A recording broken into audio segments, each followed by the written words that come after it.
தூக்கு தண்டனையை ரத்து செய்யக்கூடாது என்று தமிழக காங்கிரஸ் தலைவர் EVKS இளங்கோவன் கருத்து தெரிவித்துள்ளார். நிபந்தனை ஜாமீன் வழக்கில் நீதிமன்ற உத்தரவுப்படி 6வது நாளாக இன்று மதுரை தல்லாக்குளம் காவல் நிலையத்தில் EVKS இளங்கோவன் கையெழுத்திட்டார்.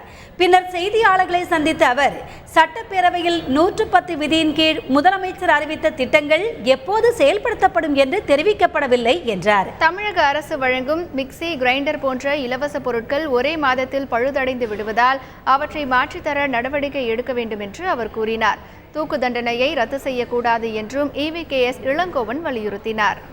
என்னுடைய தனிப்பட்ட கருத்து, தூக்கு தண்டனை இருக்க வேண்டும். அதுவும் குறிப்பாக பயங்கரவாதிகளுக்கு, தீவிரவாதிகளுக்கு, திட்டமிட்டு கொலை செய்கின்றவர்களுக்கு தூக்கு தண்டனை கண்டிப்பாக இருக்க வேண்டும். ஒரு உணர்ச்சி வேகத்தின் காரணமாக திடீரென்று ஏற்பட்ட ஒரு தகராறில் தன்னை மறந்து கொலை செய்யும் போது அந்த கொலையாளி மன்னிக்கப்படலாம்.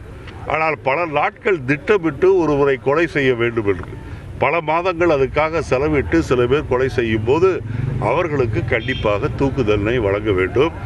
காங்கிரஸ் செய்தி தொடர்பாளர் குஷ்பு மதுரையில் EVKS இளங்கோவனை சந்தித்து ஆலோசனை நடத்தினார்.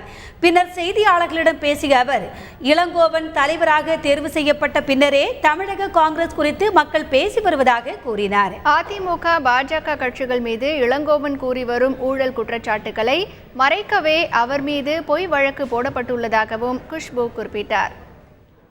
தமிழ்நாடு பொறுத்த வரைக்கும் காங்கிரஸ் இது வரைக்கும் யாருமே பேசப்படலை. தலைவராக வந்ததுக்கு அப்புறம் இன்னைக்கு காங்கிரஸ் பற்றி என்ன இருக்குது, யார் என்ன சொல்ல போகிறாங்க, தலைவர் இளங்கோவன் சார் என்ன ஒருத்தர் மேலே இருக்கிறது ஒரு ஆதாரபூர்வமாக என்ன குற்றச்சாட்டுகள் இருக்கும் அது ஆதாரபூர்வமாக சொல்லக்கூடிய அளவுக்கு தலைவர் இன்னைக்கு இருக்கிறாருன்னா, ஒவ்வொரு கட்சியிலையும் இங்கே அதிமுக இருக்கட்டும், பிஜேபி இருக்கட்டும், வேறு எந்த கட்சி இருந்தாலும் ஒரு ஊழலும் ஒரு பிரச்சனைனா அவர் என்ன சொல்ல போகிறாரு ஒரு பயத்தில் தான் இன்னைக்கு எல்லாரும் வாழ்ந்துட்டு இருக்காங்க. இன்னைக்கு காங்கிரஸ் ஃப்ரண்ட் பேஜ் நியூஸ் இருக்கு, அதுக்கு காரணம் இளங்கோவன் அவர்கள். ஸோ இது எல்லாருக்கும் ஒரு சின்ன பயம் உருவாக்கி இருக்கு. அந்த பயத்துல தான் திசை திருப்புறதுக்காக இந்த மாதிரி விஷயங்கள், வழக்குகள், பொய்யான வழக்குகள், தவறான வழக்குகள் போட்டுட்டு இருக்காங்க.